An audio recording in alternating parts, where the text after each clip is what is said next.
I am Lauren Summers. I'm Senior Director of Lifelong Learning and Travel at the Yale Alumni Association, and I head up the Yale Alumni Academy program.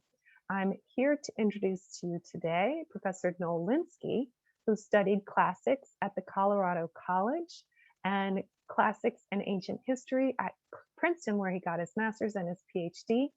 Professor Lenski focuses on Roman history and particularly the history of the later Roman Empire. He's interested in power relations as these played themselves out at all levels of society, from emperors to slaves. His research ranges broadly across late antiquity, and it includes studies in political, military, social, economic, religious, cultural, and art history.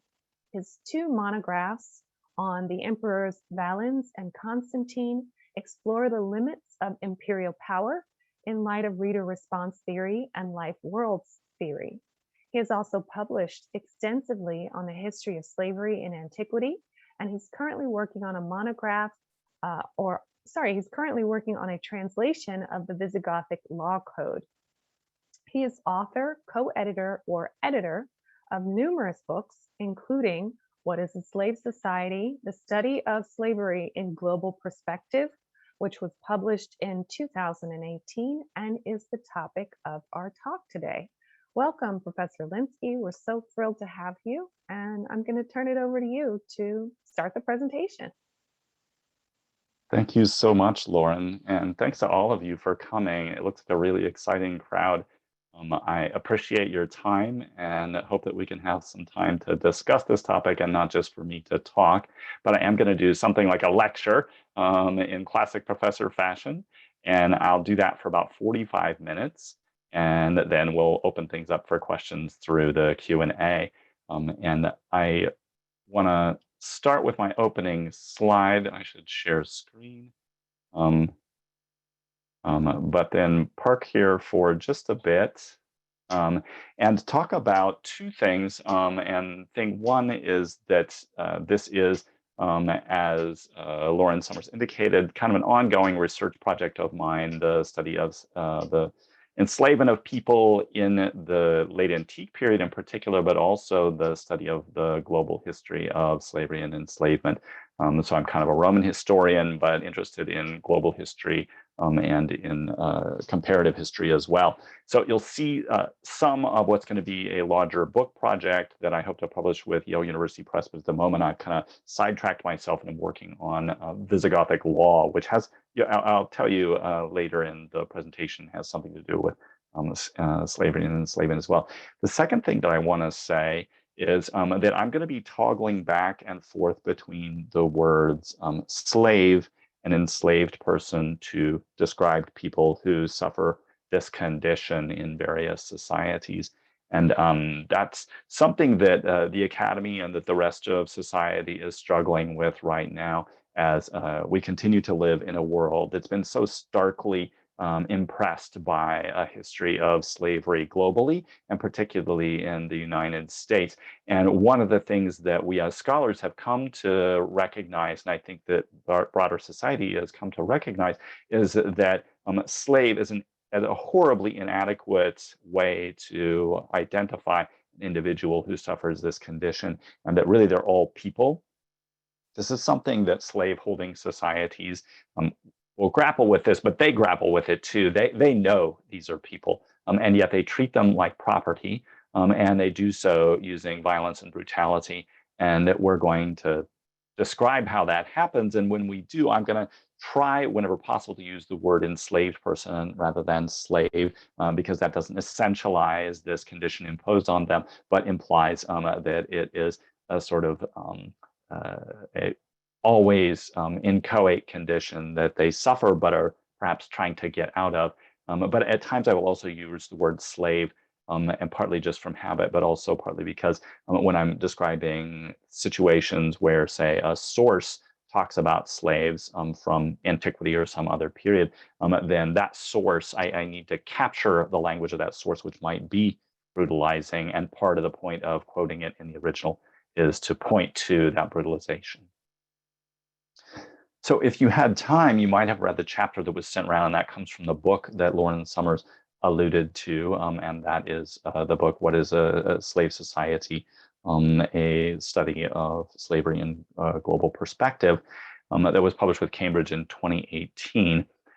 That book is the result of a conference that arose from ideas that I had that had to do with my discomfort with the notion that there is such a thing as a canonical slave society. And so I'm going to introduce you to what that idea is, and then talk our way through to maybe a slightly different definition that will allow us maybe to think in comparative ways that would improve upon this older notion. And when I do so, I'm going to repeat some of what I said in that article. So if you read it, you'll forgive me for doing some repetition for you. If you didn't read it, you'll get a pretty good idea of what it was about. So the idea of a slave society is something that comes about from a very famous ancient historian, really probably the most important English-speaking ancient historian in the mid-20th century, and that is Moses I. Finley, M.I. Finley, who taught in the United States for a brief period and then was essentially persecuted out of the United States during the McCarthy era.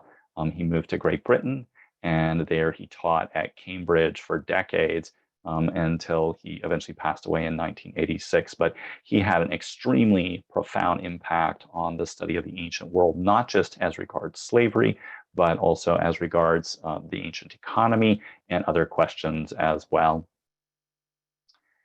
And for Moses Finley, rather, he talks about this idea of a slave society first in an encyclopedia article that he publishes in 1956, where he says, however, slavery attained its greatest functional significance and usually its greatest numerical strength in societies in which other, less total varieties of bondage had either disappeared or had never existed. The distinction is particularly sharp as between genuine slave societies, classical Greece except Sparta and Rome, the American South and the Caribbean on the one hand, and slave-owning societies as found in the ancient Near East, including Egypt, India, or China, on the other hand. So Finley was trying to make a distinction between those societies where slavery becomes particularly intensive, and that's a word that I'm comfortable with talking about certain slave societies. But then he wants to say that there's a kind of canonical group of a certain limited number of societies that carry this to new extremes, and that among those are classical Greece and Rome, and then the US South and the Caribbean. And he later added Brazil to that sort of list of four. We get this same idea in his very famous book about the ancient economy, published in 1973, where he talks about this very overdetermined word of genuine slave societies, and says that Greece and Rome essentially pointed us in the direction of the first genuine slave societies. So they create this sort of ideal type of society that's dominated by slavery. What does he mean by that? Well, he goes into great detail in this book that was first published in 1980. I'm showing you a expanded edition of it that was published again in the early 2000s, edited by Brent Shaw. But in both versions, Finley describes a slave society as having three characteristics. The first is that slaves or enslaved persons constitute a significant percentage of the population, and he says that should be at least 20% of the population or more. Secondly, that slaves or enslaved persons play a significant role in surplus production, and particularly surplus production for the elite. So that if we have ancient societies, a lot of which are subsistence societies, where the society only produces pretty much enough for its own consumption needs, they don't have enough left over in order to create elites, but that elites, or aristocrats we might call them, wind up with a surplus, with extra that they're able to marketize one way or another, and therefore to assert their elite status. In Moses Finley's idea of the slave society, a kind of society that then uses enslaved people in order to produce that surplus for the elite is the slave society. And then finally, that slaves are important enough to exercise a pervasive cultural influence. So that In other words, the society really wouldn't be the same if it didn't have slaves. That we can't think about a society like Rome or Greece, for example, if we don't think about the element that slavery, or the role that slavery played in those societies. And that's certainly true, obviously, of the US South and of certain Caribbean societies and of Brazilian society and sort of the Atlantic colonial world era and even beyond. And then this idea that Finlay kind of introduces into the scholarly bloodstream becomes extremely important, even to the degree that other scholars pick it up and they start running with it. And they say, this is it. He has figured out what it is that this tool that we need in order to define why a society like, say, Rome differs from a society like he uses China, by which I think he means Han era China. And one of the people who does this, who picks it up and runs with it, is one of his sort of disciples, not actually a student of his in terms of a dissertation student, but someone who was deeply influenced by Finlay in this sort of Cambridge circle. And that's a scholar named Keith Hopkins, who you'll see in the famous book that he wrote called Conquerors Enslaved in 1978, that he gives us a kind of statistical looking examination of the population of five slave societies at table 2.1, in which you can see that on that far right column, that these 5 canonical slave societies all line up having a percentage of their population enslaved that looks, remarkably similar. And we should instantly be, I think, a little bit skeptical about this. So you see the asterisk there, figures in parentheses indicates a considerable degree of doubt. And that's certainly the case, not just with Athens, but also with Rome. I'll talk about that in just a minute. And for that matter, what exactly we mean by the US South or Brazil depends very much regionally. So that if you're talking about the US South as Maryland, which held slaves, that's going to be very different than if you're talking about the US South, which means, say, Alabama, which had a much higher percentage of its population enslaved. But we get this idea that we can create a kind of, as I say, ideal type of a slave society, and that there are just a very small number of these that exist in world history. And the idea carries forward into textbooks that have been published relatively recently, as, for example, this very good textbook by my friend and colleague Sandra Joschel, published in 2010, that says, once again, that if the proportion of slaves is set at over 20% of the population, only 5 slave societies have existed in human history. And then she lists those canonical 5. And I could tell you lots more. And if you read through the book from which the article that you had access to derives, you'll see that there's a second chapter by me in there. And I go through in much more detail the degree to which this argument that there is such a thing as 2 types of slaveholding societies, the slave society and the society with slaves, that you'll see that it really does pervade the scholarship and not just in the classical world. Here's a kind of extreme example of this on a very fine book by another colleague and friend named Kyle Harper, writing on slavery in the later Roman period, so the period in which I'm particularly specialized. And he says, the Roman Empire was home to the most extensive and enduring slave system in pre-modern history. Slavery has been virtually ubiquitous in human civilization, but the Romans created one of the few, quote, genuine slave societies. So we get this idea of sort of authentication, like Finlay already told us, use this word and gave us the sense that there are certain very particular societies that get the sort of seal of approval as genuine slave societies.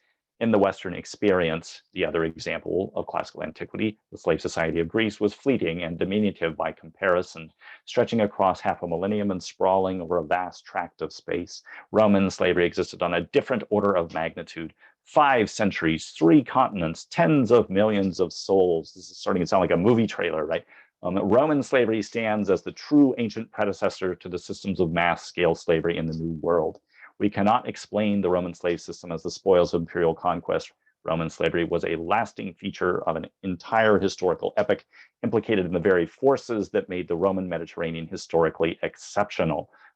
So this sounds very much, as I say, like kind of a movie trailer. This is the opening of his book. So I guess it's meant to grab the reader's attention, but it does give us this sense of, that there were only 5 such societies in all of world history. And there's one blockbuster society that's going to win the Academy Award as the truest, genuine slave society, as if this were some sort of competition.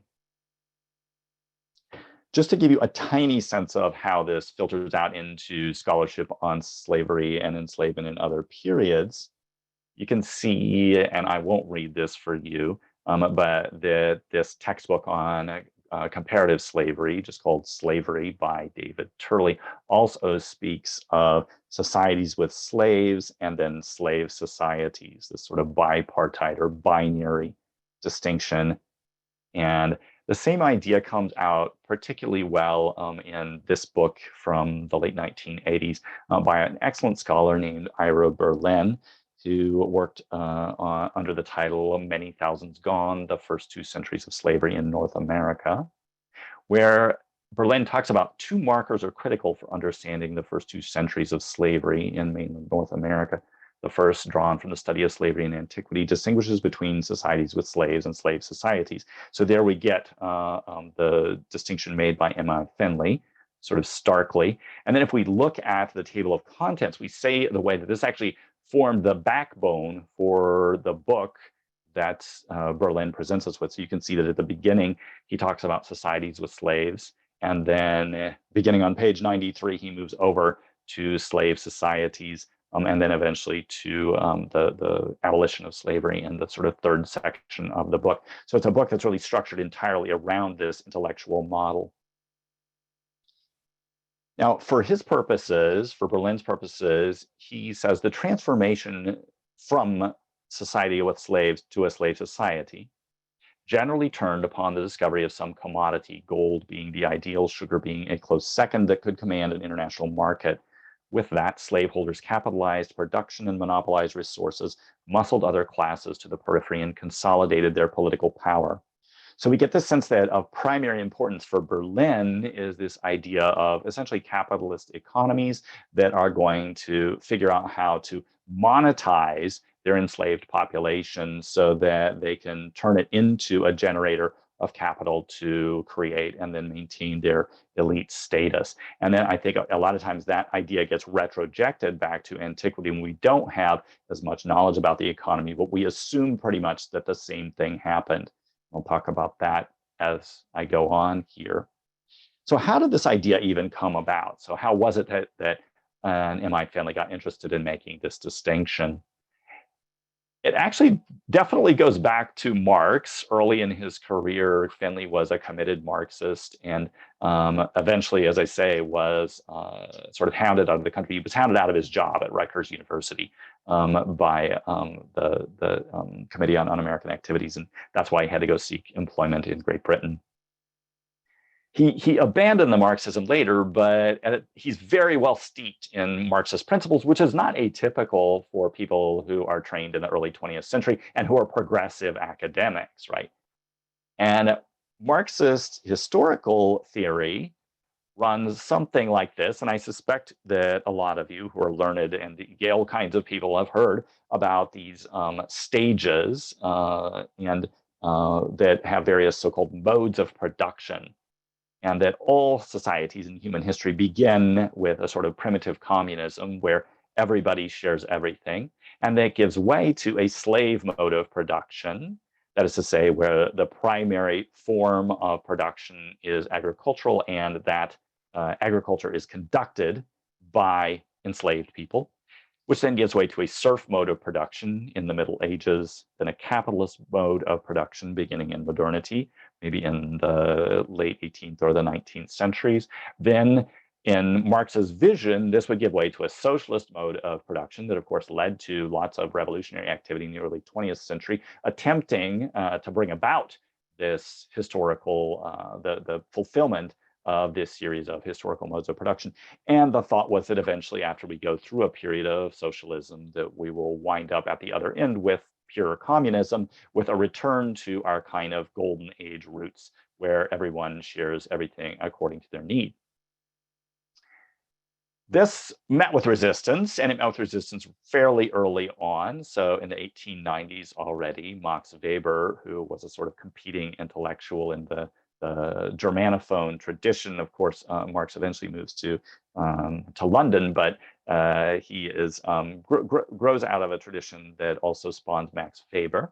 And Weber argues that instead, speaking more strictly of the Roman and early medieval economy, that the Roman economy does not grow so much out of the creation of different means of production as it does out of an obsession with conquest. That the Romans go out and they conquer lots of people. And when they do, they acquire lots of slaves. And they don't know what else to do with them, so they put them to work on their fields. It's not quite that simple, but more or less. With the cessation of conquests in the first century CE, Weber would say, well, then the slave supply starts to dwindle, and that's why we shift over to a serf mode of production, where you have people who are maybe bound to the land as tenants, but they're not living there as enslaved people. And I think that this model then is meant as a kind of alternative to something that both interlocutors, so Marx and Weber, take for granted, and that is that there's only one way of doing business at any given time in history, and in antiquity, that's slavery. And then in the Middle Ages, that's something more like serfdom. But the reasons why that occurs, for Marx, it's because these systems get sort of top-heavy in their maintenance, and they give way to a revolutionary zeal that then brings in the next mode of production. For Weber, it's more like, they run out of gas and the next thing comes along. But as I say, Finlay, who's going to be influenced by both of those thinkers, is also influenced then by a character named Karl Polanyi, who wrote a book called The Great Transformation in 1944. He was a Columbia professor, and Finlay was trained at Columbia and sort of worked in the school of Polanyi for a period in very close quarters with him. They were friends. And Polanyi kind of carried the argument one step further. Polanyi was also a committed kind of post-Marxist, you could say. He was very much into the kind of socialist ideal, but he was a committed Catholic and had a kind of Catholic pietism that he overlaid onto this, and was influenced by Weber as well. So he comes up with his own ideas. That there are sort of pre-modern economic practices that don't make sense to us in the modern world. So we think we know how the economy works, but in fact, we don't know how the economy works universally. We only know how it works in our world. And in pre-modernity, the economy is very much embedded in cultural practices, so that you can't extract out easily a kind of economic rationalism that prevails in the modern economy. Instead, people do economic activity in a way that reflects their cultural assumptions on a much heavier level, so that tradition and redistribution and reciprocity trump strict market exchange that we believe in our world prevails. Certainly in the 1940s, a person like Polanyi believed that there's true market exchange now, but there was not in antiquity. They were too culturally bound. Well, Finlay picks up all of those ideas. He kind of puts Marxism last. Marx only just posed the question of how we get from one type of primary production to one type of one emphasis on a certain kind of production to an emphasis on a different kind of production. And Finlay argues that the Greek and Roman economies were, as Polanyi taught him, embedded in cultural practices. So that really what we're talking about are societies that are basically just consumer societies, and there's no sense of industrial production. There's no sense of really production for a calculated marketplace.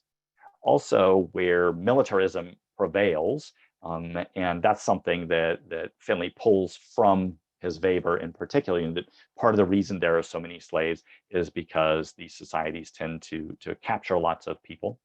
And also that there's no wage labor, that they haven't really figured out in Finlay's estimation how to do wage labor. And so they're stuck figuring out other ways to force people to work for them. If you're a member of the elite, you can't just pay wages to somebody. Instead, you need to offer, rather hold those people in slavery. I'm seeing that a couple people have raised hands, and I don't want to cut them off. So if it's okay with Lauren, I might go to those people or if they could put their questions in the chat. I think that might be the only option. Yeah, if people can put their questions in the Q&A box. Sometimes people raise their hand accidentally. Okay. So I would say if you can put your questions in the Q&A box, and then Professor Lenski, you can keep going and we'll do all the questions All right. when you finish. All right, that's what we'll do then. I will pick up the questions at the end, but do come with questions. So if we continue to listen to Finley here, and we're at the second bullet point on this slide, he would tell us that therefore, in this period of the 5th and 4th century BCE, kind of the high point of Athens, and of the 2nd century BCE to the 2nd century CE, the high point of Rome, that we really do have what amounts to Marx's slave mode of production, that most surplus is generated through enslaved laborers. And that then ancient slavery ends with the rise of a new form of dependent labor, and that is what is called in late antique studies the colony, which is basically a form of proto-serfdom. So Finley borrows a bit from each person. The first bullet point is his borrowings from Polanyi, and the second is his borrowings from Marx, and the third is his borrowings from Weber, who, remember, said on the last point that eventually the Roman system runs out of gas. They stop conquering so many people. They don't have as many slaves, so they have to turn to something else, and that is the colony, sort of bound tenants. Now, let's move to the second part of this lecture, and there are 4 parts, by the way, so I have to move it along. I have a couple problems with this, and if you read the article, you will have seen that. And they fit into 2 categories. One is that I don't believe that if we accept this definition of the canonical slave society, that there are only 5 of them. I think there are more societies in history that fit that definition. The second problem that I have is that this definition, I think, is somewhat ethnocentric and also not particularly effective. So if we ask ourselves the first question, were Greece and Rome, and then the US, South Caribbean, and Brazil, were these the only 5 societies in history that would fit these criteria for a slave society? And I would say not. That our study of history has definitely globalized itself since the 1970s. And as we look outward, we can find lots of other societies that definitely fit the definition that Finley propounded for a slave society. And I'll just give you a couple of examples. So in antiquity, I offer a few from late antiquity, and some of these coincide with what I talked about in the article and some not. So we have, for example, the Sarmatian peoples, and these are basically Persic people. So these are people who speak an Indo-European language, more closely akin to Persian, who spread themselves out in the period already beginning widely in the 1st century BCE and continuing into the early 5th century CE, from kind of Central Asia over to the northern Danube, to what is today essentially Romania and Hungary. And the Romans have a lot of contact with them, particularly in the 2nd and 3rd centuries CE, when they're serious rivals to Roman power. Because they live just north of Roman territory. So the Romans have control of what's today Bulgaria, and the Sarmatians have control of pieces of, as I say, Romania and Hungary. And these people are extremely reliant on slaves. We hear only scraps about them because we don't have sources that survive from them, but we have a lot of Roman sources that report on them. And we learn about this king of theirs named Xanthicus, who retains 100,000 Roman captives in the year 174 CE, when he's undertaking negotiations with the Emperor Marcus Aurelius to end wars that they've been conducting with the Romans. And in fact, we have attestations in a source called the Codex Justinianus. It's kind of our main Roman law code that tells us about Romans who are being held by the Sarmatians in enslavement, and what could be done to try to get them out. We also know, most spectacularly, that in 334 CE, that there was a revolt of the slaves among the Sarmatians, And this revolt was successful, that there were so many enslaved people that they actually overthrew their masters, who then came to the Roman Empire and took refuge there. And that really matters, because slave societies, people or societies with slaves, they tend to generate revolts only fairly rarely, because they become extremely good at keeping their enslaved population down. If a revolt occurs, it's unusual. If it is successful, that's extremely rare. I mean, in the modern world, really, there's only the Haitian slave revolt that comes about and succeeds in overthrowing the master class. So the fact that the Sarmatians had so many slaves that they were able to overthrow the master class indicates that they easily would have fit the definition of a slave society. Here's one that I didn't cover in the article. So the Saracen peoples, and that's a kind of catch-all word for pre-Islamic nomadic Arabs, who live in the Arabian Peninsula and then northward up into what is today Syria and sort of Western Iraq. These people were extremely involved in the slave trade, as I've demonstrated in the article that you will find below there. And that's because they're kind of operating between three kingdoms or empires, between Persia that you see on the right, between Himyar, which is today's Yemen, for all that today's Yemen is extremely repressed by their more wealthy and powerful neighbors to the north. Himyar in antiquity was definitely the dominant power on the Arabian Peninsula in, say, the 3rd through 5th century CE. And then the Roman Empire, obviously, which is on the other side of the Red Sea there. And the Saracen peoples, these nomadic Arabs, they tend to move through the desert better than anyone else, and they regularly sort of prey on societies who are inhabiting the edges of these territories. So in what would today be, say, Jordan and Israel or Syria, those are inhabited by settled Roman agriculturalists, and then they might capture people from there and take them down to Himyar and sell them there, and then capture some Himyarites and take them over to Persia and sell them there. They seem to have been extremely good at essentially capturing people and then trading them to other people, so that they have a different mode of production, right, that we shouldn't discount as equally valid. It doesn't have to be agricultural production, but they above all are livestock raisers, but one of their main sources of income is also through the capture and sale of enslaved people.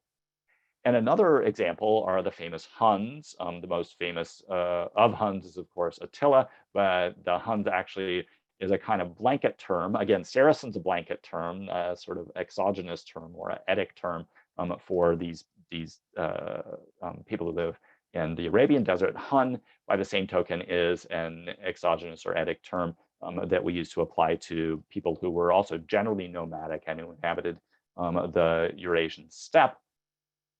And these Huns, famously, they encounter the Romans in the 4th century and do a lot of damage to the empire. And then in the 5th century, Attila the Hun comes along and really kind of dominates the Eastern Empire for a period of about 20 years.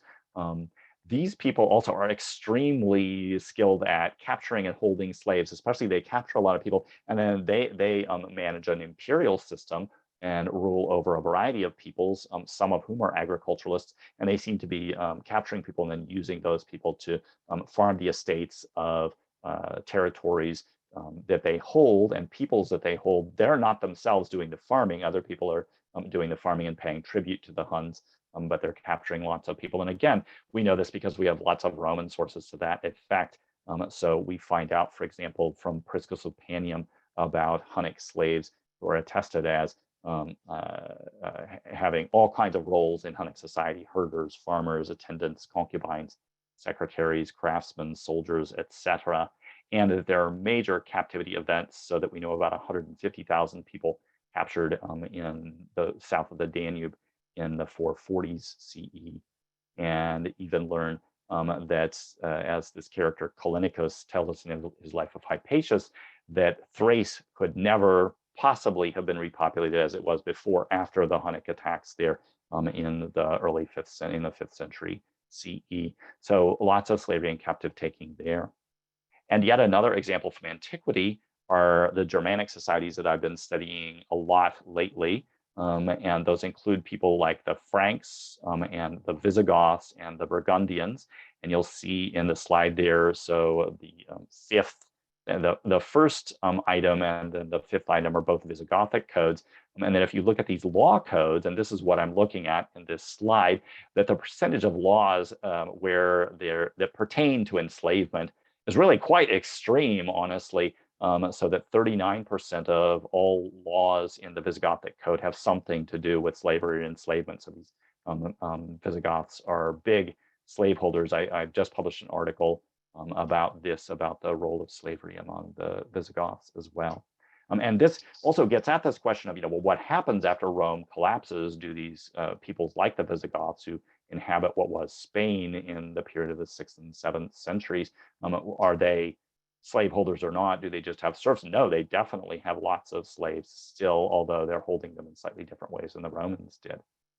And you could tell the same story if we move outward from the Mediterranean basin and we get to things like Southeast Asian societies, a variety of which,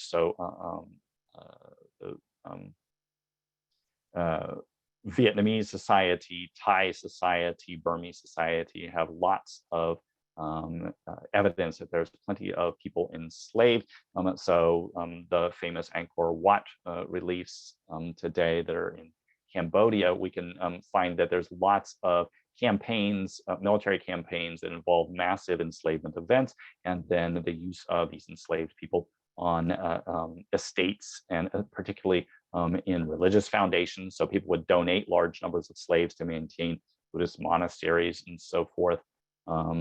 Also in sort of that part of Africa, which today sort of circles around the Bight of Benin there, there are lots of slaveholding cultures there even before the arrival of the Atlantic slavers in the sort of 16th century. And these include most spectacularly the Sokoto Caliphate, which rules the part of Africa that you sort of see circled on the map there, or squared on the map between 1807 and 1903. And you can see that basically these are people who are managing a kind of plantation economy, and they're extracting slaves from neighboring peoples, particularly in their northeast, but all throughout the north, really across the sort of Sahel, kind of the marginal territory between the tropical wetlands of Central Africa and the Sahara Desert, capturing people in these territories and then bringing them in and using them as slaves, sometimes on very large estates, so that they create these so-called rebats that are frontier forts. And from those, they're doing lots of slave raiding. And then as they collect enslaved people, sometimes they do so also just as a matter of tribute from subject peoples. So rather than paying in coin, peoples would pay in enslaved persons. And then they use these enslaved people, as I say, in sort of plantation economies in this 19th century moment when there are so many plantation economies also in the New World. For, in this instance, the production of things like shea butter, cola nuts, cotton, indigo, cloth, etc. And that they do that on these plantations termed renji, which involved absentee operations. So you might own several of these and not necessarily live there, but you have managers who manage these estates for you. So it operates in that sense very much in the way that Roman villi did. Some of these folks actually had extremely high numbers of slaves in their total holdings. So all that is to say that I'm uncomfortable with the idea that there were only 5 canonical slave societies in history. And I think that now that we know that history is a global phenomenon and is not limited to Western societies, we need to think about this as a global problem, as it were. But I want to talk more. I said I have sort of issues with the idea of the slave society as a thing anyway, that we could speak of genuine slave societies. And just to focus on the Roman example, which is the one I'm most familiar with, this is in large part because the emphasis in the study of Roman slavery in that period when Finlay was writing, and really going up to about a decade ago, was very much focused on market production and trying to figure out how the Romans produced this surplus for themselves.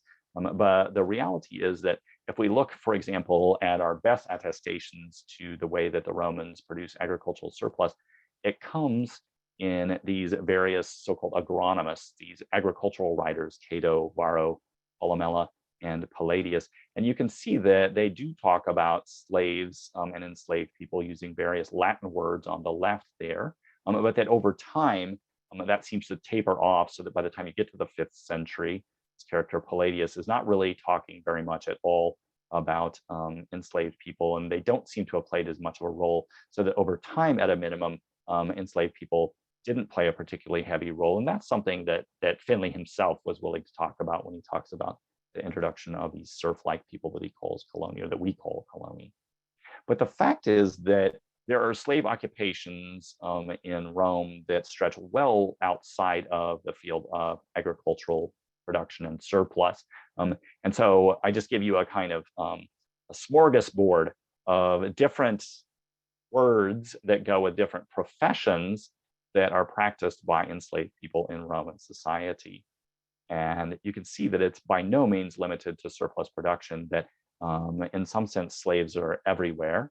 And in many ways, that reinforces Finlay's point that a slave society wouldn't look the same without enslaved people. But the point of listing all these things here is that in many of these instances, you would never see some of these professions, let's say, in New World, Atlantic world slavery. So when you think about things like, poet, you see there, or when you think about doctor or teacher, those are things that were systematically closed off to the systems of racialized slavery in the Atlantic world. So where the Romans seem interested in using enslaved people all across the economy, we see a much more restricted set of professions offered to enslaved people, particularly in the US South, which was honestly the worst about essentially the constructions of systems of racial slavery. They're extremely delimited and defined. But also you find the same, for example, in Brazil or Cuba, if to a somewhat lesser degree. So a kind of difference in the way that these various societies treat their enslaved populations and essentially exploit them. And then if we just zero in even more narrowly on things like domestic work, and you get this sense that enslaved people in Roman society were very much considered kind of a luxury item. So you own human beings as a way to display your wealth. And it's not that that doesn't occur in the Atlantic societies, but by no means to the same degree, so that you have all kinds of tiny little jobs that you might parcel out to your enslaved people in a Roman household. So what you see here is attestations about professions that we know of from members of the slave family that existed under the Empress Livia. And we see all these incredibly fine-grained things about so shoemaker, clothes folder, furniture polisher, etc. One of the main things that you would make your enslaved people do in Roman society is just take you to the baths. And sometimes you'd go with as many as like 50 enslaved attendants, partly also just so that when you get to the public baths, which are kind of like a giant public rec center, you can muscle your way over to the various bathing pools without being jostled into or without needing to sort of mix with the hoi polloi, because you're basically have this giant retinue or entourage around you.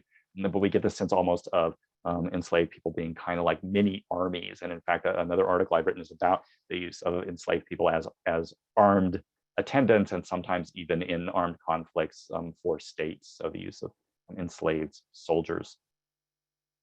And then also the sexualization of slaves, which is a universal phenomenon across slave societies, but that again doesn't point toward market production, that the use and abuse of the bodies of enslaved people is something that happens over and over again in society, but maybe even more so in Roman society, which also valued the acquisition of human beings simply because they wanted a wealthy person would want to acquire someone with whom to have sex. And one of the main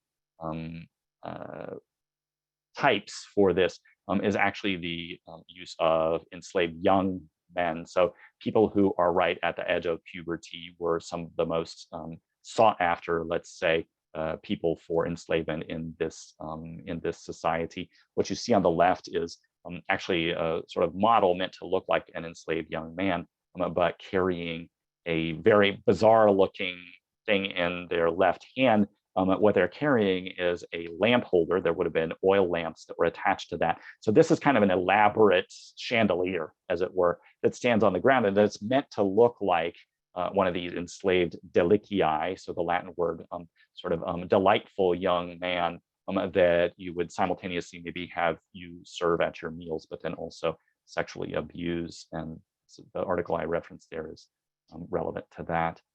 And then most spectacularly, if we're talking about something that's useless for market production, is the use of enslaved people in triumphs and in the arena, simply for gratuitous violence, simply to murder people so that they can be entertained. And this is something that sort of turns our stomach, something that the Romans did, though, and in many senses didn't think twice about. But it's a gratuitous waste of these human lives, but also of their market potential. So that if you say, well, the Romans needed these enslaved people to do market tasks for them and generate surplus, this has nothing to do with that. So what I'm emphasizing here is that we need to think more broadly about the variety of uses that societies think up for and impose upon their enslaved persons. But also to point out that even when we're talking about the economy, that there can be a kind of interpretive sclerosis about things like wage labor. So Finlay famously said, they just hadn't figured out wage labor. They needed to use enslaved people. Since then, a lot of people have used that as an impetus to ask, well, is that true? And they've found that there's plenty of evidence in ancient documents that there's actually an integrated empire-wide mining wage, for example, that's been able to be pretty well demonstrated. The cost for a miner in, say, Egypt and in Romania was the same. We can actually prove that at the same period. So there must be some kind of globalized mining wage market. Also, that in periods of demographic stress, like in the Antonine Plague, that we have increases in wages that seem to follow the demographic problem there. So definitely some kind of a market wage economy. And finally, I said we'd come back to this. And these are these sort of basically fake statistics about the population of slaves in these various societies. And that we saw that they all need to look like they have about 30 to 35% slaves. But the source for the Roman bit there is this book that I just show you there, Italian Manpower. But in fact, the more careful look at this in recent years has shown that really it was maybe not so much like 30 to 35% of the population, but something more like 17 to 20% of the population in Roman Italy, where we know that that part of the Roman Empire had the highest percentage of enslaved people. But then if we want to think about other places, well, first of all, other models, Kyle Harper, whom I quoted earlier, estimates that maybe empire-wide, only about 9% of the population was enslaved. So we jumped way down from this supposedly canonical 20%. And the one statistical source that we have about this, so the Egyptian papyri, show us that about 8.5% of people in Egyptian villages were enslaved, about 13.4% people in, again, Romano-Egyptian cities were enslaved, and that overall an aggregate of about 11.1% of people in Roman Egypt were enslaved. And furthermore, that Rome differs very much from the Atlantic slave societies in that they gave people freedom. Not everybody, but some very high percentage of people got freedom. So maybe 75% according to this character, Heinrich Morrison, who's written on it in 2011, or 70% according to Ike Celine. So a very high percentage. And in fact, this is something that we can also look at statistically based on epitaphs that show up in the city of Ostia, where 30% of the people commemorated on inscriptions had been slaves but were freed. Or in Herculaneum, another city with a lot of archaeology, 71% had been freed slaves, and 41% of the cognomina in the, we have also not just inscriptions, but wax tablets that survive from antiquity. 41% of those people are freed people. And even if we want to look at the epitaphs dedicated to Roman freedmen, Moritzen would set the number at 75 and Celine at 70%, as I said in the previous slide. So a lot of people who go into slavery come out of slavery in Roman society, whereas if we look at the New World, it's very much different. So manumissions in US Louisiana between 1803 and 1820 are only about 2.3 per 100 people. And in Spanish Louisiana are more like 6.5. So the US is actually the worst in terms of freeing enslaved people cross-culturally in the Atlantic world systems. If we look at something like the population of Rio de Janeiro in 1849, we're looking at something like 5% of the population is a freed person. So nothing like the Roman numbers where we're getting above 50% sometimes, but certainly a higher percentage than the US South. Finally, I'll close just by showing what I would replace Finley's model with. And I think that in order to do that, we have to think about what we even mean by slavery.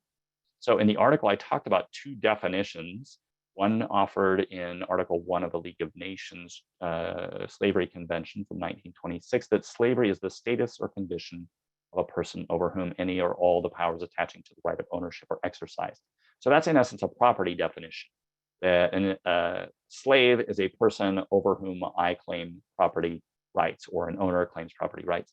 Orlando Patterson, who you see pictured on the right there, one of really the most important scholars of global slavery. In fact, I'll just say the most important scholar of global slavery so far in world history, has a different definition where he says slavery is the permanent violent domination of natally alienated and generally dishonored persons.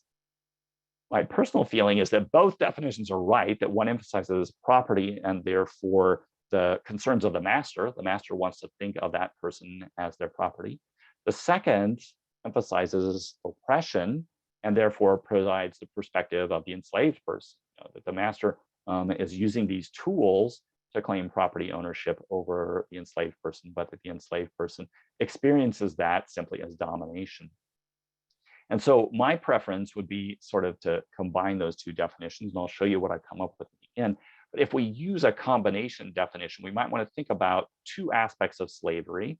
One would be, how much does enslavement benefit masters in any given society? And here I have some examples of ancient Rome, Old South, Thai societies, Dahomey, and Korea. Korea was actually a very big slaveholding society into the 19th century. So we want to think about benefits to masters, but also levels of domination of the slave. So the two aspects, kind of the master's eye and the slave's eye perspective. And ultimately, then come up with a definition that I think might be more workable, that is, that slavery is the enduring violent domination of natally alienated, so people who don't have any claims to their birth or to the birth of their own children, and inherently dishonored individuals that are controlled by owners who are permitted in their social contexts to use and enjoy, sell and exchange and abuse and destroy them as property. So the two perspectives, that of the slave and that of the master, and their various emphases. And I think between those two poles, we might be able to come up with a better definition to also think about, instead of dividing slave societies into two boxes, but rather to maybe put them on some sort of vector that measures their intensity. And here I have, as you'll see, kind of perhaps the most intense slave society that I have in this list, let's say, is that of the Old South, where it kind of balances the disadvantage to the slave and the benefit to the master, but is really more in favor of the disadvantage to the slave. And then if we look at Korea, that's the biggest stop, because in terms of the percentage of their population, Korea in, say, 1800 definitely had more enslaved people than any of these societies as a percentage of its total population. And yet the slaves weren't treated particularly badly. And above all, they really weren't particularly disadvantaged. For example, it was very hard to sell an enslaved person in Korean society. You could, but it was difficult to do. whereas in the US South, we know that it was extremely easy to do that.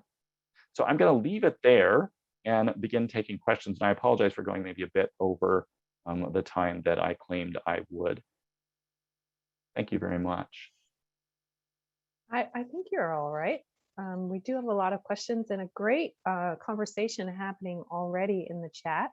So I do encourage you to you all to continue chatting with each other. But if you have specific question that you would like Professor Lenski to address, please can you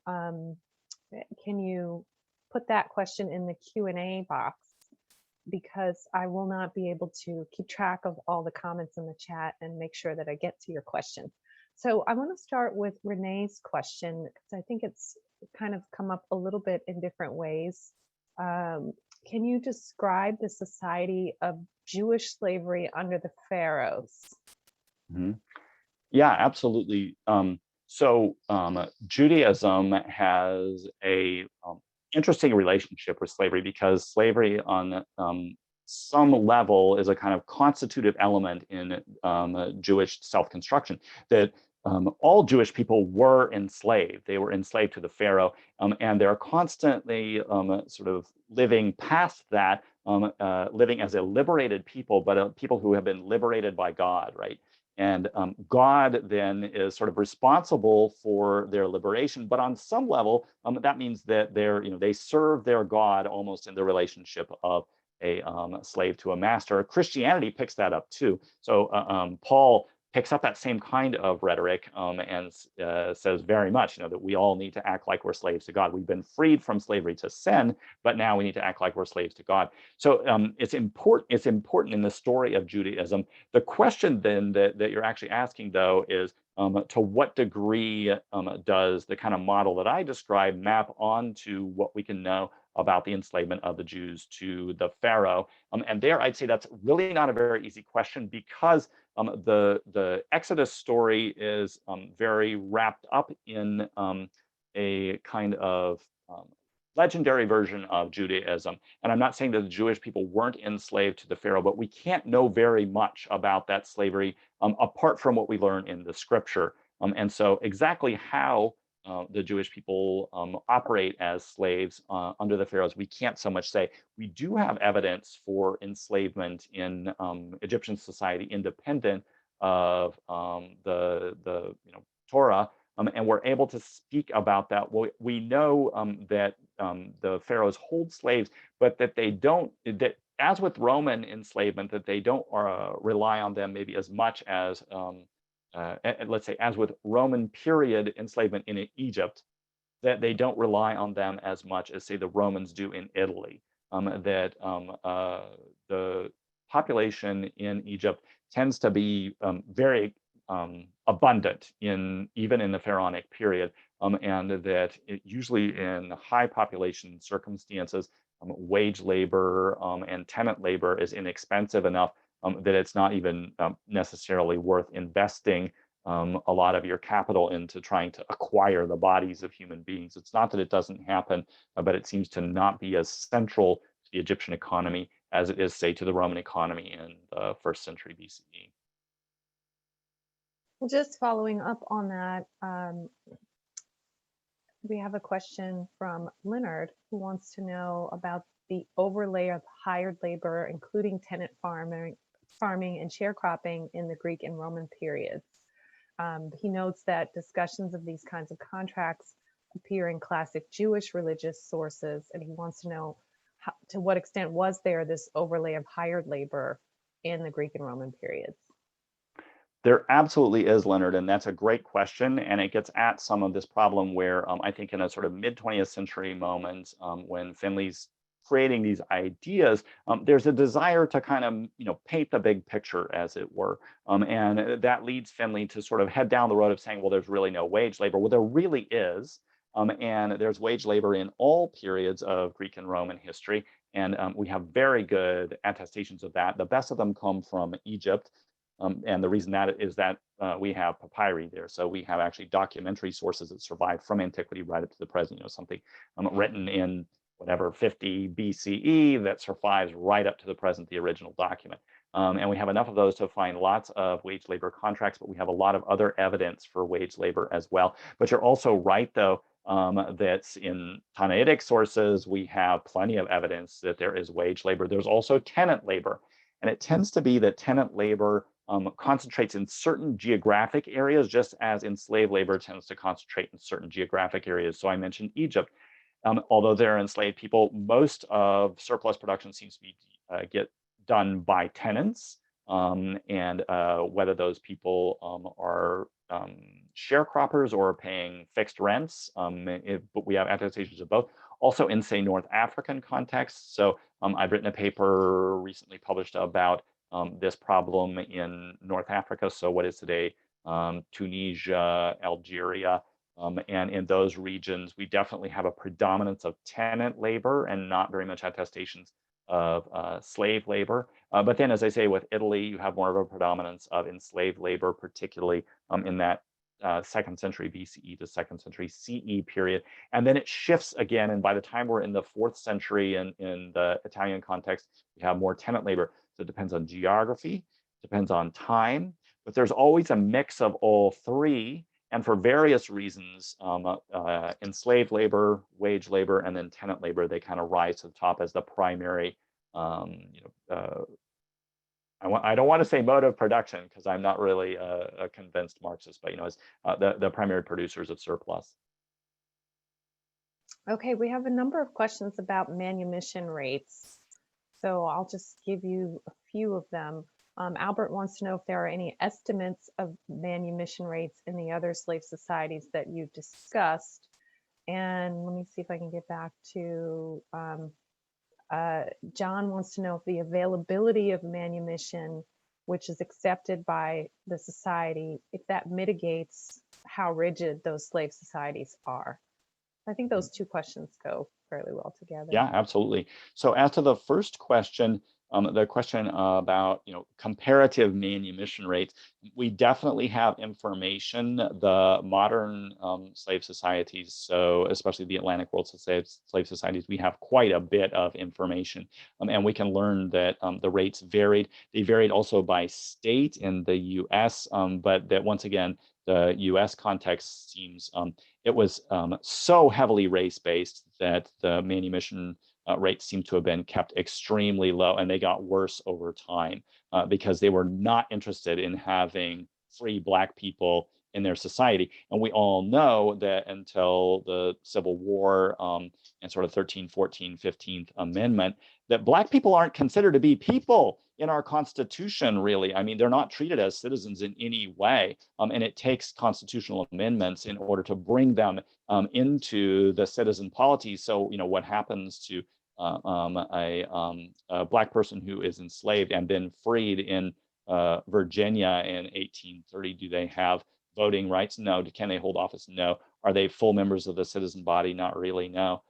Whereas in the sort of post-Civil War period, at least in theory, they're given those rights, but we all know what happened with Jim Crow legislation and so forth. So that's a situation where there's almost no options. If you go to a society like Brazil in the 19th century, they do manumit a lot more slaves, partly because they have built into their legal codes more Roman systems. So these are legal codes that have more direct lineages to the Roman system. And the Roman system is set up in such a way that manumission is fairly easy. And they preserve that aspect. Nonetheless, we're not talking about anything like the rates that we see in the Roman context. We might be talking about 5% or a little above that of the enslaved population is freed. The other thing about a context like Brazil is that both the climate was not favorable toward the survival of enslaved personnel, and also there seems to have been less interest in keeping slaves alive. And so there is a tendency to work slaves to death, literally, in the Brazilian context in particular, and then to rely on the trade in enslaved people in order to provide replacement. So the U.S. South, by contrast, that eliminates the slave trade from 1807-8, January 1, 1808. You're in theory, at least, not allowed to bring these enslaved people in, and largely that's true. It's not 100%, but largely that's true. So then all of a sudden in the U.S. South context, you have increase in literally slave breeding. So it's not very much better because you're in essence forcing enslaved people, enslaved African people, African American people to reproduce so that you can sell their offspring further south into those plantation contexts where they're using more human lives. So it's a sort of big bucket of horrible, but manumission rates are at least one way out. In some contexts, though, like the Haitian context, I talk about the Haitian Revolution. That's a revolt that's really generated by freed ex-slaves, because in particularly high percentage slave societies, and one of the things I didn't talk about is that particularly in island societies, like in the Bahamas or in Haiti, you can have very high percentages of the population enslaved, like in the 80 to 90% of the population is enslaved in those kinds of contexts, for the obvious reason that they can't go anywhere, they can't get out. And so you drive up those populations. But then in order to manage things, you actually need former slaves in particular to be business managers, to be bookkeepers, et cetera, like the Romans did. And then those people are often literate, like Toussaint Louverture was, who led the Haitian slave revolt. And also they have the kinds of sort of organizational skills that they're going to need to put together a successful slave revolt. So we have a variety of circumstances with manumission. Yes, we can talk about those in any given context. And then the second part of the question, the second question, I think, Lauren, if you don't mind reminding me, I got carried away and forgot what the second question was. If you still remember. It was a manumission question, and I might have just put it on the answered list. So hold on. Okay. Estimates of manumission rates in the other slave societies that you've discussed, I think you covered. That was the one I just treated. And does the availability of manumission mitigate the rigidity of the yes. society? So there's an interesting fact about manumission, and this is true, like it is maybe in some ways most noticeable about the manumission of enslaved people in Jewish societies, and that is that it's bizarrely an assimilative process. That in essence, what you do when you manumit an enslaved person is you make them one of you. So before you made them absolutely not you. They have none of your rights, and all of a sudden by manumitting they have your rights, but they're expected to behave like you. They usually are given disadvantages relative to other members of your society. So if you're talking about, say, Athenian society, they're given fairly extreme disadvantages, like they're not officially allowed to own real property, to own real estate in Athens. They're never allowed to vote or attain full citizenship. Not quite never. They can be given a special grant by the government, but otherwise, though, they're just sort of second class people in the society. But the Roman society actually gives manumitted people a lot of rights, like almost every right that a normal citizen has in Roman society, a manumitted former Roman slave has as well. The only thing, so they can hold, they can marry according to Roman marriage customs. They can produce free offspring who have Roman citizenship. They themselves have Roman citizenship. They can leave a will, although they do need to leave some of their estate to their former enslaver.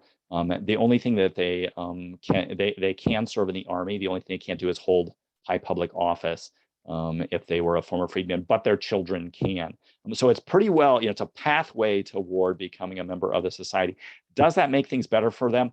There's two sides of that argument. One is that they are automatically disadvantaged, at least just by virtue of being a slave. So regardless of how many of those rights they get, they are always looked down upon, scorned, sort of frowned at by the rest of society. Nonetheless, there seems to have been a kind of freedman pride in Roman society, and these people who were so numerous and had a kind of class consciousness, they kind of banded together, and they formed sort of voluntary societies that, clubs basically, and they were able very much to assert their identity vis-a-vis other folks around. And some of the most spectacular like funerary monuments that we have come from former enslaved people, because they're so proud of like what they've accomplished. I went from being a slave to being this, to being super rich. And because so many freed people in Roman society had been taught some kind of profession, remember I said a person who's enslaved in Rome could become a doctor, or they could become a teacher, or a bookkeeper or something. And then if they become free, they continue to do that and make quite a bit of money. So they might actually be wealthy. And there's a kind of stereotype of the wealthy freed person who is simultaneously, admirable for making it in life, but also to be scorned because they were once a slave. And you could write that story across the book about former enslaved people in varying degrees. I think the Romans are fairly far down the track of, this is a relatively mitigated state, and then to people who pretty much, a lot of Greek slaves, when they're freed, they actually still owe service to their master until their master dies. So the master says, you're free, but you still have to serve me till I die. Well, what good is that? But at least you're not considered an enslaved person.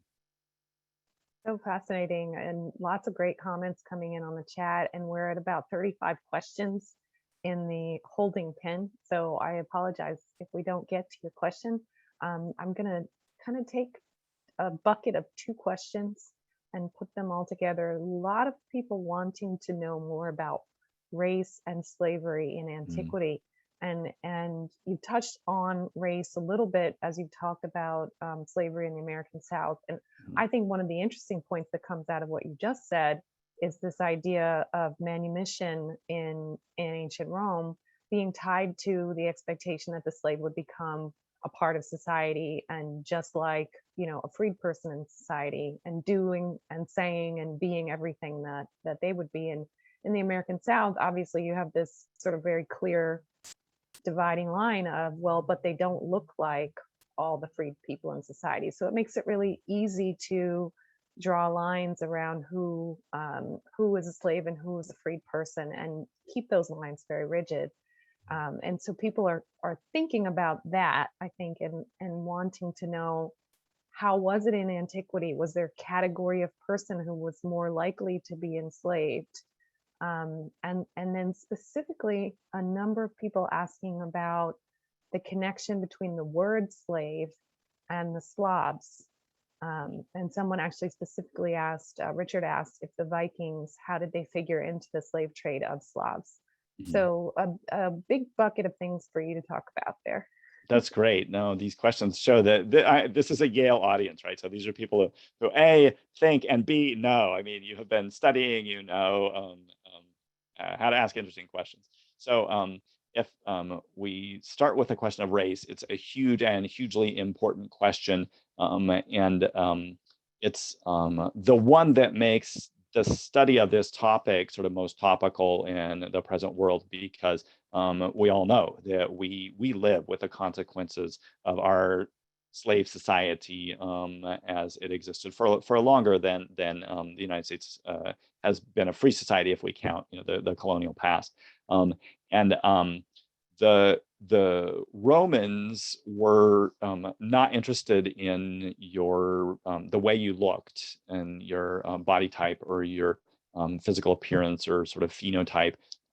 If they were going to enslave you, they were somewhat interested in whether you were Roman or not. So if you were a Roman citizen, it was fairly difficult to turn you into an enslaved person. But you could be a Roman citizen from North Africa, for example, because that's part of the Roman Empire. And you would look probably like a person from Algeria today, or from Tunisia today, or if you were from Egypt, and particularly from Upper Egypt, you might look more like a person from Sudan today. Those people, if they had Roman citizenship, it wasn't very easy to enslave them. Citizenship bought you a lot. But if you came from the outside, you might just as easily come from, what we would call Germanic territory. So you might come from from Denmark, what is today Denmark, or Germany, and be enslaved and have blonde hair and blue eyes, and that was all very common. And in fact, in the later empire, when there are a lot of conflicts with people on the Rhine and Danube frontiers, the Romans start to think of the standard way a slave looks is that they have blonde hair and these piercing blue eyes. That's the enslavable body. So there's no one type of enslavable body for the Romans, and that's probably an advantage when it comes to this manumission question, that because slaves don't look in any one way, then when you become free, you can really just become somebody just like everybody else. And of course, that's the big difference with the U.S. South in particular, where you have people who look different because of their origins, and then those people can be put into that box and really never let out, even when they're freed. Even after the Emancipation Proclamation, even after the 13th Amendment, you still can treat people differently. And so that I said that a former enslaved person in Rome might gain free status, but at least for that first generation would hold this kind of stigma of being enslaved. With the U.S. South, just by virtue of being from a different background, family background, you are going to look slightly different than other people, and because of that, be disadvantaged. So that's not happening in Rome, from what we can see. But that doesn't mean the Romans do notice. Obviously, they notice that people look different, and so it's not that they don't notice, it's that doesn't seem to factor into why you would be enslaved. There was also a question about the word Slav and slave. So it is the case that our word slave comes from Slav. There was a slide where I showed you some words for slave in Latin, and none of those matched with slave. And that's because the word slave comes from the trade in Slavic peoples into enslavement. And as far as we can tell, it's a little fuzzy. And there are a couple of arguments about when this starts, but it probably starts in the 8th century. And certainly by the 10th century, it's very common, and it's an international word. And so it seems to be a trader word. It seems to be something that enters, say, the Latin language context as sklavos, and it enters the Greek context as sklavos, but it also enters the Arabic language context as sakaliba. And so, in other words, it's something where people who are moving across cultures and trading Slavic people who are enslaved are doing that, and they're associating them with their ethnicity. And what we're talking about are especially enslaved people from the territories that are today, say, Poland, Belarus, also Ukraine, which we're watching suffer for different reasons right now. But those are often the people that we're talking about. So you can also be talking about sort of Bulgars who come to inhabit what is today Bulgaria. And those, certainly for the Byzantines, are easily enslavable. Even when one of the things that arises, this notion that you can't enslave people who share your religion. So if you have a fellow Christian, you couldn't enslave them. But if it's a Muslim and you're a Christian, then you could, and vice versa. But then also in Christian, in both contexts, in both Muslim and Christian contexts, it comes to be that you say, well, but if you're a Christian heretic, then I could enslave you. And that is how the Byzantines think of the Bulgarians, and therefore they're sklavoi who are allowed to be enslaved. And ditto for some Muslim peoples are willing to enslave people that they regard as heretical vis-a-vis if they're Sunnis, and there's a Shiite person, they might enslave that person and say this is okay because they're not proper Muslims.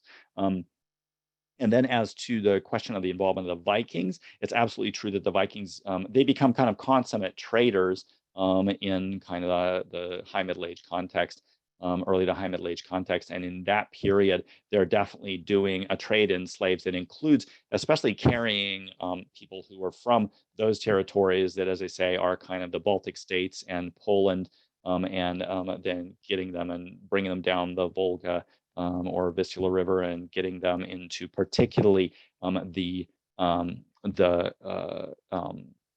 Muslim caliphate and reselling them. There's been an interesting project done out of Oxford on why do we have so many dirhams, so many Muslim coins in Poland, and it's basically because people were taking coins, particularly from Central Asian Muslim contexts, and using them to buy enslaved people in Slavic territories. Wow, that moves, and it's great because you're answering so many questions, you don't even realize it. You're answering a lot of the questions as you speak. It takes us right to Davis' question, which is about the slave trade itself, the purchase and sale of enslaved persons. How has that process, that economy, differed throughout history? Mm-hmm. Yeah. So one thing that is a kind of constant in the purchase and sale of human beings is that generally it's regarded as a as a slimy profession. So in antiquity and in modernity too, people who hold slaves and who buy slaves, they hate the people who sell the slaves. And that's true cross-culturally as well, not just in Western cultures. Um, the, um, the way that slave trading happens is in antiquity differs from modernity insofar as we don't have the evidence for a lot of, say, slave trading voyages. One of the ways that people have been able to reconstruct what happens with enslaved people from Africa is because ships keep very good records of what they do. And so, you know, we don't have a lot of records for various aspects of people's lives, but if you are, you know, loading a cargo and you're going to have to pay dues on the cargo, and also you need to keep sort of an economic record of the cargo, and that cargo is human beings, and you're going to take down information about them. And so that's led to the generation of the so-called slave trade database that was created first at Emory University, but is really kind of a global, at least a national and global project funded by the NEH. And that has entered the data from most of these logs so that we can say so much about the slave trade in the modern world. We can't do that for antiquity, partly because the slave trade seems not to have been particularly reliant on shipping. And that's interesting. I think that's largely because in the Roman context, at least, the Mediterranean is kind of a closed sea and it's enclosed by Roman-held territories. Remember, I said that if you're a Roman citizen, it's not easy to become a slave. The Romans don't mind holding slaves who were born into their system. So if I am born in Italy of a slave mother, then I'm going to be enslaved. And that could be true generations and generations back. So it's not like once you make it into the Roman Empire, then you're free and you don't have to stay a slave, or certainly your kids don't have to be slaves. Not true. They keep people in slavery generation after generation. Nonetheless, most new arrivals into the slave system come from outside, but the outside is actually not that easily accessible through the Mediterranean Sea. Instead, it's at the Roman borders, which are beyond the Mediterranean Sea. So most of the shipping happens in the context of people capturing folks and then walking them to wherever they're going to go. And that is something that even the Roman legal sources talk about insofar as they're interested in sort of the Roman law is very complex. And I'm actually teaching a class about it at Yale here right now. But they make distinctions not just between, chattel property and real property, but chattel property can obviously be further broken down. And in a society that's heavily agricultural, you have self-moving property, and that would include things like your oxen and your sheep, but it also includes your slaves. So one advantage to enslaved people is that when you're a trader with them, you don't need to put them on a cart, and you don't need to, put them on a pack animal or something. They just walk themselves. And so we do have reliefs and so forth that shows people, sort of coffles of slaves. There's a very famous one by a character named Aulus Coprelius, who was a slave dealer, and he calls himself a body seller, so a soma temporos. And he's proud of his trade, and this is his tombstone, and he shows himself having a feast at the top, but down below, this is how I made my money. And it's a line of human beings, and they're all chained together at the neck. So not at the ankle, because it'd be harder to, get them to move in unison without kind of messing up their legs, but they're chained at the neck. And they probably slept like that too. You had to figure out a way to walk a couple hundred miles between Germany and what's today France, or between Eastern Turkey and what is today Western Turkey. All right, as we get close to wrapping up our conversation today, I want to move to, we've had a lot of questions on contemporary times.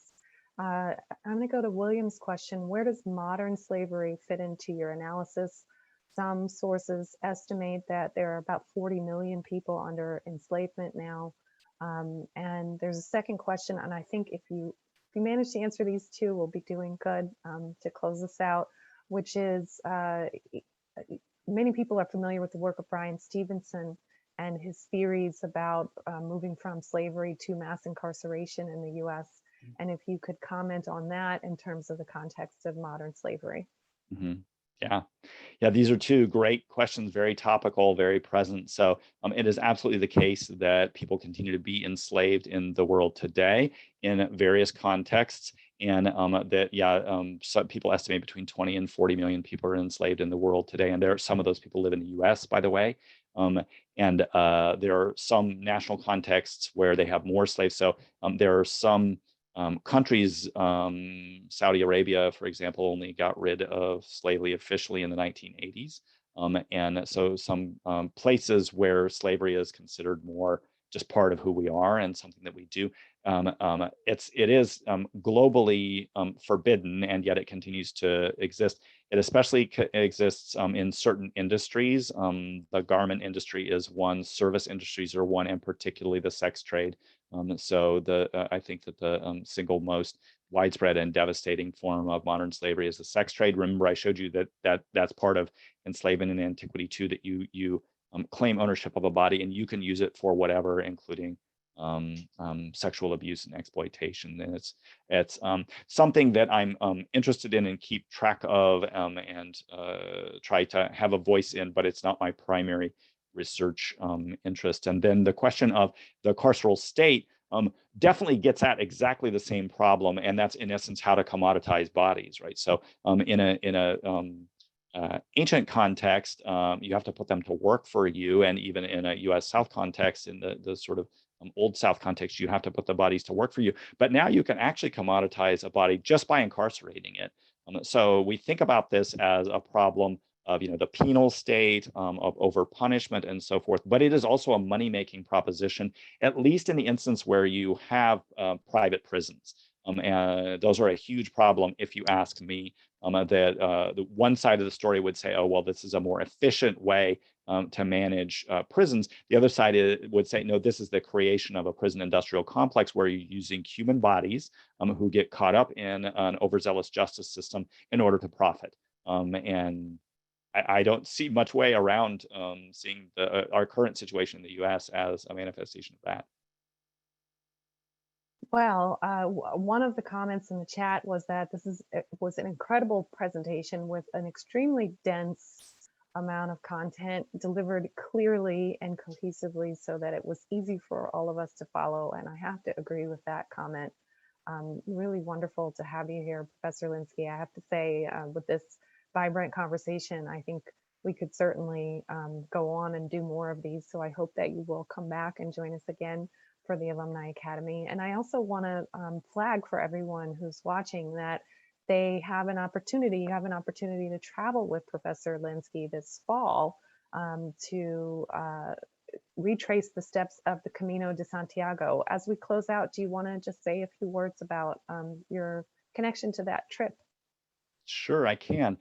And thank you, first of all, to everyone for joining for this conversation, which I really hope was somewhat enlightening for you, but I am happy to remain in conversation. And then if you're interested, participate in this trip that's going to go for 2 weeks. And I think Lauren will provide the precise dates because I know I'll mess them up, but it's in September in essence.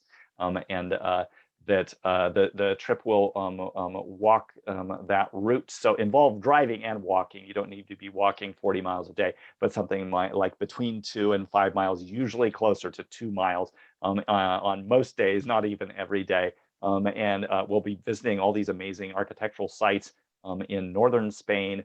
And we will then wind up at the sort of Church of Santiago, which is absolutely gorgeous. The whole trip should be gorgeous and will involve not the current topic, but rather a lot about medieval and earlier pilgrimage traditions and the way that these are manifested in Northern Europe there, and particularly in Spain. I've said that I'm right now very interested in Visigothic history. That's obviously directly related to the Iberian Peninsula, to Spain and Portugal.